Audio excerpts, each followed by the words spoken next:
working understanding of the CAGED system can greatly increase your versatility when it comes to choosing how to voice chords on the guitar. Let's just explain first exactly what we mean by voicing in this context. When we first learn chords on the guitar, most of us just think of them as shapes. A, E, D, etc. But as we progress, we gradually become aware that there are alternative ways of playing these same chords. For example, instead of playing A as a normal open chord, I can play it as a bar chord. Or I can use other commonly used movable chord shapes. But if we then progress onto learning the theory behind keys and chord formulas, we arrive at a point where we understand how to create chord shapes as we need them. The CAGED system then comes into its own as a method of translating this knowledge into practical application. Here is one of the most commonly used chord sequences, one that many of us will have learned quite early on. G, E minor, C, D. Used in thousands of songs. But if I want to play a second guitar part over this progression, or maybe a chord-based solo, it helps to have the freedom to play this anywhere on the fretboard and choose which strings I involve purely on the basis of what sounds best in any given situation. For example, I might choose to play a nice bass riff, finding the lowest root note for each chord and working up the arpeggio or chord.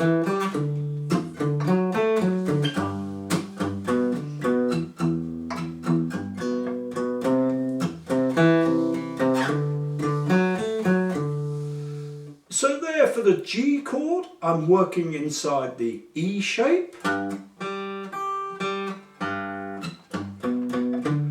Same for the E chord.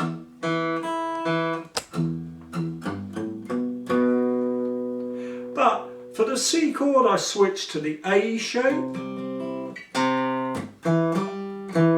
And the same for the D. Maybe I want to use some thinned out but still quite bassy sounding chords. So I decide to stick just to the 3rd, 4th and 5th strings.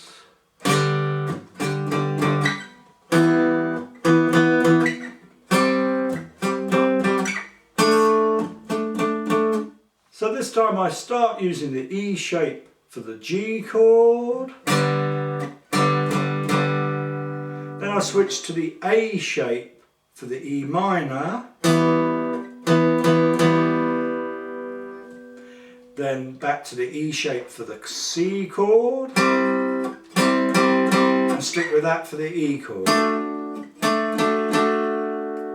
Notice on the E minor chord, a little bit of a cheat going on there because I'm actually leaving the G string open. And really, that's just to avoid playing a 5th. If we just play those parts of the A minor shaped chord, we get the notes 1, 2, 3, 4, 5, 1, 5, 8. So that's a 5th chord rather than a minor chord.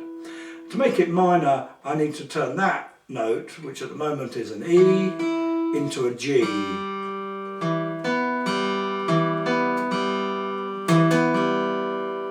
This is one instance of where good theory knowledge comes into practical use. You often get quite a smart sounding second guitar part by deliberately reducing the amount of change you make to cover each chord.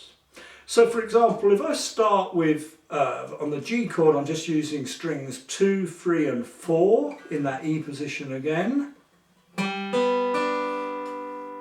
I ask myself, what's the minimum amount of change I can make to that chord to turn it into an E minor?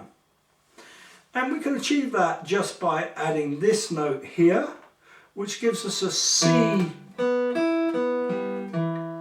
E minor on those 3 strings. So we've just gone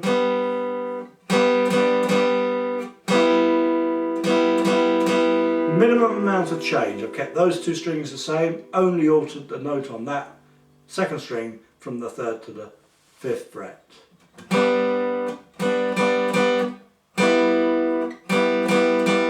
Then I ask myself the same to get to C. Well, I only need to change that note, because there I've got an A-shaped C. Tempting to slide that on up for the D, but if I'm going to stick to the rules, maybe I should come back to here, as that seems to have slightly less change. I'm only moving this note down a semitone. So that gives me this progression.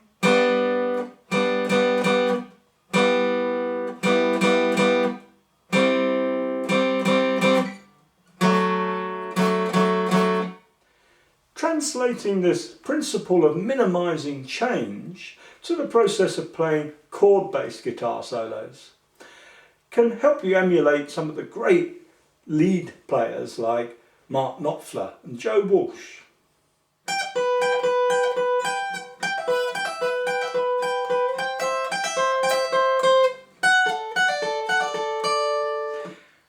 So here I'm extending out from a A-shaped G and adding this key note from the G-shaped G.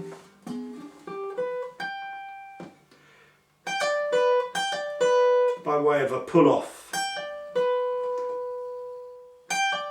Then moving this D note up to E enables me to work inside the E-shaped E minor chord.